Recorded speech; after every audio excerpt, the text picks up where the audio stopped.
Ladies and gentlemen, welcome back to this series, which has already got off to an explosive start. Definitely. And the next map here is going to be on dual site, chosen obviously by Rhett. And I like this choice on dual site. There's a lot of run-bys available and a lot of flanking also. And it's quite difficult for Protoss to hold and maintain the third base here if Rhett does decide to play aggressive. So it's going to be a good game for sure. Let's check if both of these are okay. And this is the right version. Double check. Yes. Triple check, no claimsies. GG, no re. We're all good in that regard. All right, let's go then. I certainly think we're... Oh, are we okay? Yep, we're okay. Good. Excellent. It's always the problem with switching between US and EU. The map names and things are different. I do wish they could just maybe have like a verified map. That would be something nice, something for them to consider. Have like the ability to verify a map, have people either vote for the version which is the most viable, or maybe have just a set of editors say, you know what, this is the one that's used most in tournaments. But hey, that's just a suggestion. Here we go. Ladies and gentlemen, it's my pleasure to bring you Team Grubby's Grubby. He is in the green trunks, and he is playing Protoss to the east. Versus his opponent, it is Liquid Red. Currently one game down in this best-of-5 bronze match series, and he is in the red trunks, playing Zerg to the west. And the only difference that we were kind of discussing pre-game was just to make sure that the top left and bottom right bases were not gold. Yep. As on some versions, even though you're trying to find the right one, because initially this dual site map made by GSL, or for the GSL, was with gold bases, and then GSL were like, well, guess what? We don't like gold bases, so we're going to take them out all of our maps and replace with the blue mineral field, which we see here. Yes, we do. Gold bases are now considered to be kind of a faux pas, almost, in matches. I think Metalopolis gets away with it because it's had it for ages, but now we're seeing Antigua, the version of Antigua, which is now used in tournaments, does not have a gold base. And why exactly? I'm sure you can explain that for those who do not understand as to why it is that gold bases are now simply not here anymore. One word, mules. Mules, exactly. All right, next subject. Anyway. It's as simple as that. Looks like Grubby has gone for the pylon on the lower ground and is going to be going for that 14 Forge Expo. Yep. And it's interesting because earlier we saw Grubby play on this map. He decided to go 3 gateway expansion, and I think it was against Rhett anyway. I think this may have been the map that he lost to Rhett on earlier, if I remember. I think it is. That's probably the reason why Rhett chose it. And then he decided to go 3 gateway expansion. But this time around, going to go Forge Expo. It's a little bit harder. You need to kind of build 2 cannons pretty much anyway on this map, because it's kind of hard to defend the back of your minerals and also have a decently placed cannon at the front also. So we will look at that from Grubby. Meanwhile, Rhett has gone spawning pool first and is trying to go hatchery, but will this probe follow the drone to go for that third base area? Or will it stay? It's keeping an eye on He's things. delaying it for quite a while, though. He has taken a couple of hits, though. That's the problem. So he'll have to leave him momentarily, but not before he dumps down the pylon. I wonder if he'll double pylon. No. No, he'll just immediately cancel right there. And Rhett can now follow up, if he so desires. And we do have that cannon going down as well. And the Lings are coming. 2 are out, 2 are on the way. And he will be able to do a bit of pressure to the back of Grubby, but it should be mostly cleared up. Meanwhile, we should be seeing Grubby throwing down that second pylon in a few seconds towards the back somewhere. He's just looking for the right location. He's like, oh, there it is, okay. And then we will be taking double gas and start to tech up. Meanwhile, Rhett in 2 gas as well, building that second queen. And Rhett, I really do like the way that he goes 3 queens and sometimes even 4 really early on, just to get that creep spread going really efficiently. Yeah, and it is so important. Yeah, it's him and like Demaga really like to do that in the European scene, and it's important to do. I think having an extra queen can be absolutely crucial. You never know when it might come in handy, not just for spreading creep. A clutch transfuse can save a building, a spine crawler, it can help your early defense out so much. And of course, having an extra queen is great if your opponent decides to go for, say, in this matchup, an early Stargate. And Probe survives, and the Cybercore, where is it? Why is it not good done? Okay, there it is. So the Cybercore's there, and the Cybercore, this is why you kind of need a double cannon, sorry, because the Cybercore's actually under a lot of danger here. Especially if, well, the Zealot is going to come out, but he could have already started targeting down the Cybercore with a couple of links. Yeah. That's what a lot of Koreans do as well, is that they do it really, really fast before the Zealot comes out, and maybe even force a cancel. But Rhett isn't doing anything too aggressive, and is going to try and take a third base, and once again, Rhett. Yeah, Rhett's been having connection problems, unfortunately. We've seen tiny little stutters of lag, and it has been from Rhett this entire time. This is very, very unfortunate, but hopefully that doesn't happen to him too much. I'm not sure what's up with his internet connection over there. Bear in mind that we're playing on the US server at the moment. This has been happening to him on both. Yeah. Double cannon from Grubby. Interesting decision to go double cannon, considering he's seeing the third base of Rhett go up. Obviously, there's no aggression coming whatsoever.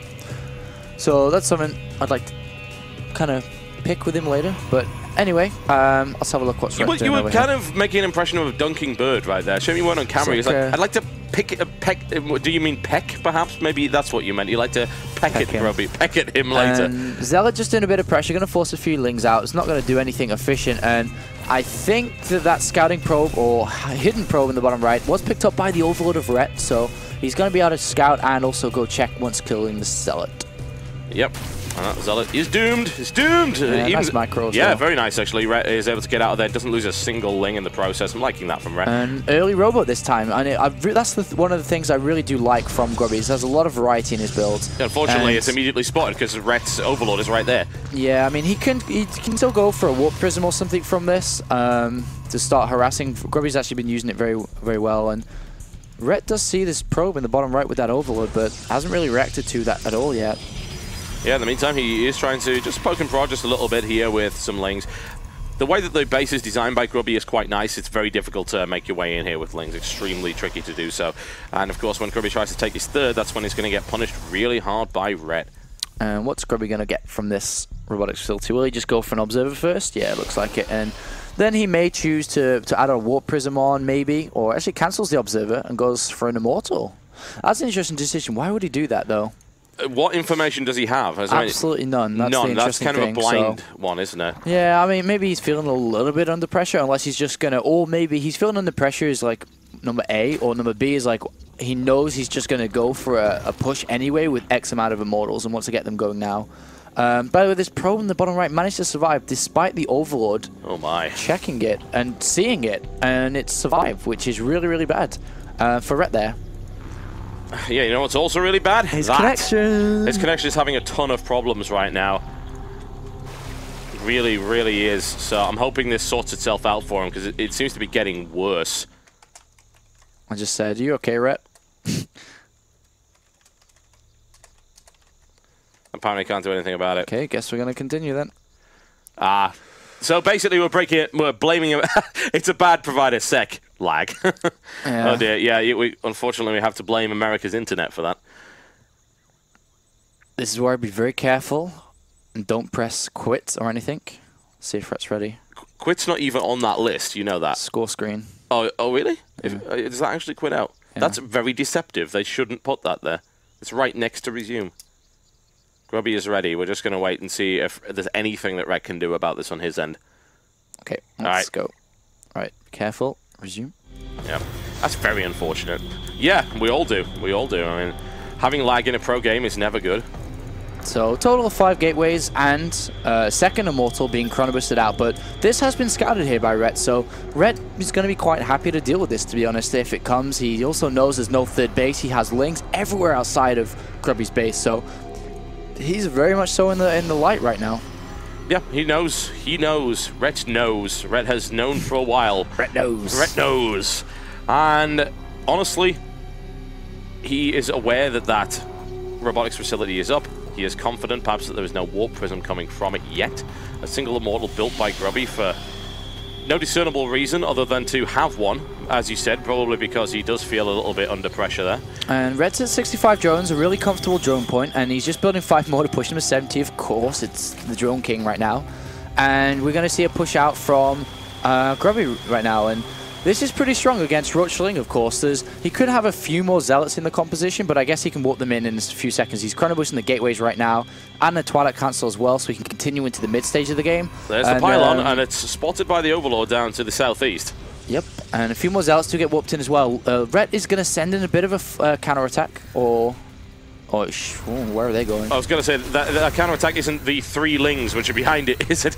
But no, Grubby's going to continue pushing forward. The Zealots are in the rear, which at the moment is correct. He'll have to maybe mix things up a little bit. This is very strong, because with good force fields, Yep, and the force fields will have to be good, and they are pretty good, honestly. Zealots need to get in there, but they do. That's better now. Yeah, there we go. He's actually got his angles up correctly here. The Immortal stays alive and does ridiculous. Well, that might have been a little bit overkill on the force fields, but you know what? It doesn't matter because Grubby's powering his way through this force right here, starting to threaten the third, and nothing but Roach coming out right now from Ret because there isn't really any other option for him. Ooh, almost grabbed them all there, but we do have two more gateways finishing up as well, and Blink is on the way, and he's going to be able to warp in even more units now, and Ret is in a bunch of trouble. He pulls all his drones. He is out of there, isn't he? And the force fields do inadvertently protect a few of them, but they're going right for the sentries. And the Stalkers, now look at that. He actually switches things around, puts the Stalkers at the front to make sure the drones can't get to those sentries. Yet more damage being inflicted here. Another round is about to come out from both sides very, very soon indeed. Warp-ins are about ready,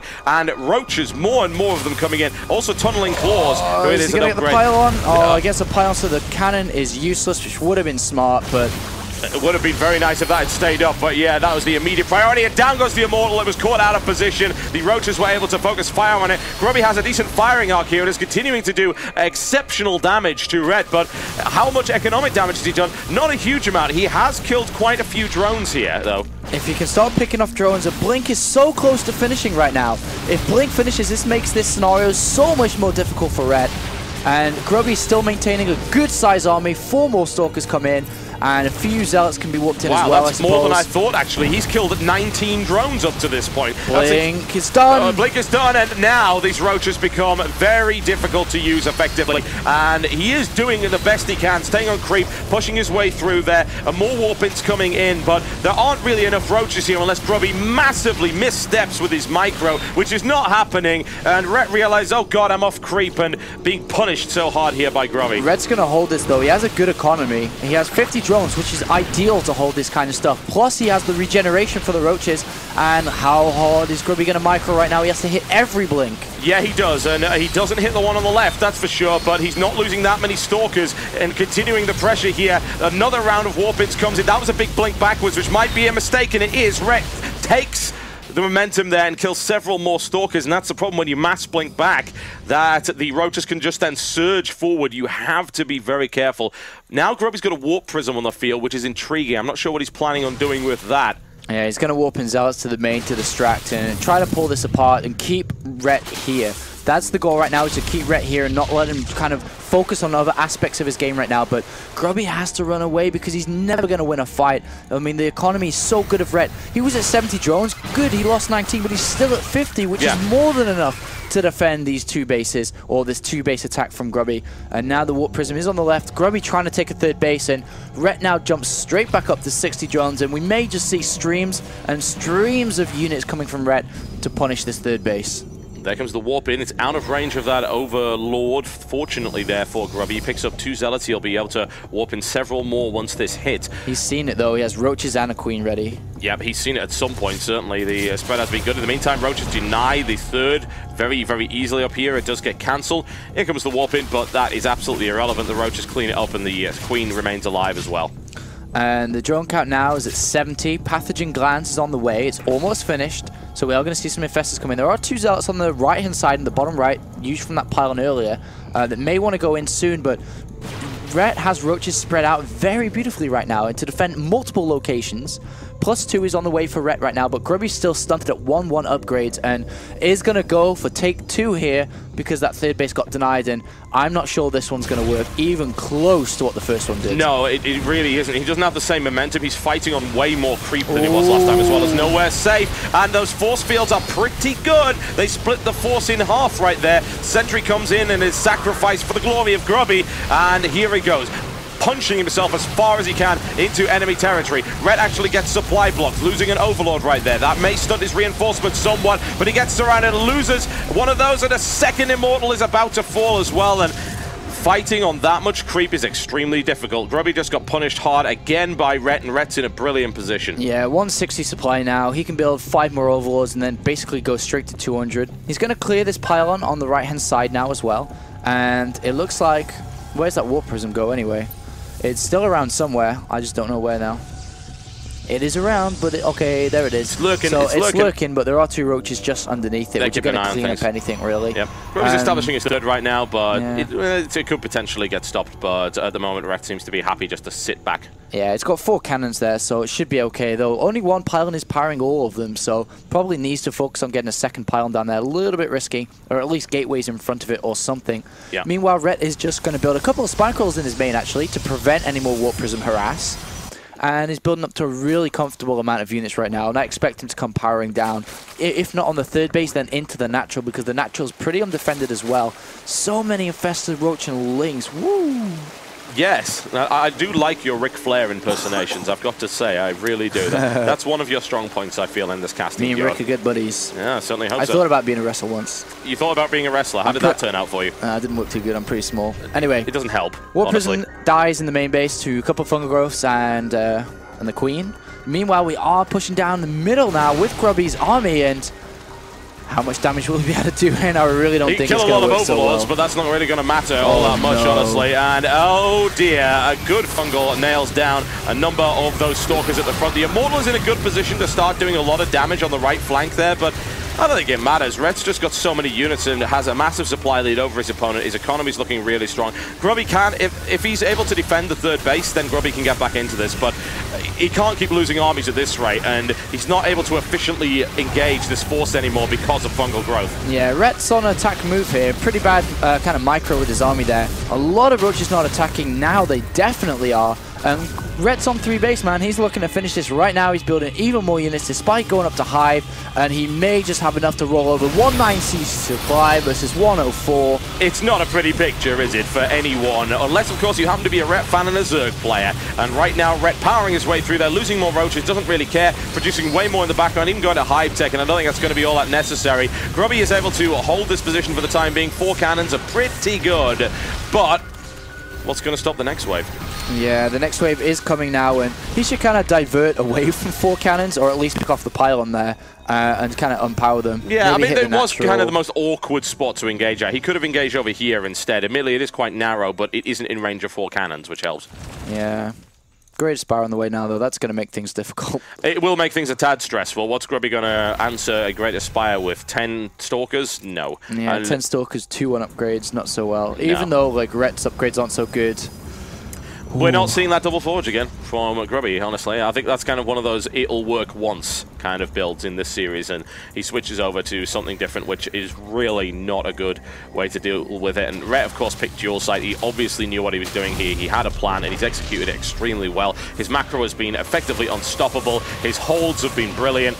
He's just trying to find a place where he's not going to get hit by 5,000 cannons at the moment. I don't think he's going to find one. He's going to have to eventually break them down. That's what's happening here on the natural. And Grubby has now been completely overrun from all sides. A great fungal. Nails down 7 more stalkers. And Rhett is all over the place at the moment. And Grubby has no answer to it. Yeah, the natural goes down, then the Colossus, and then the Warp Inner units. One Meanwhile, shot. Fighting on the left side as well.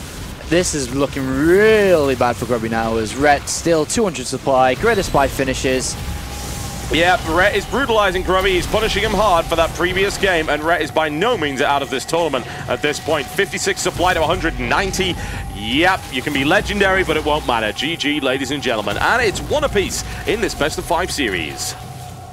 Indeed it is, and we will be going back over to the European server now, guys. That we will, yeah. You have to hold on a little bit while we do some stuff and set it up for you. And I'm interested to see what Grubby's next map is going to be and what strategy he's going to deploy, because we've seen throughout his games now and versus Stefano also a lot of variety from Grubby today, which is excellent. And I really do like that more than the robotic style of Protoss. Protoss has always been the creative race, and hopefully let's see some more cool stuff. We'll be right back very shortly, folks, with yet more action. Don't go anywhere.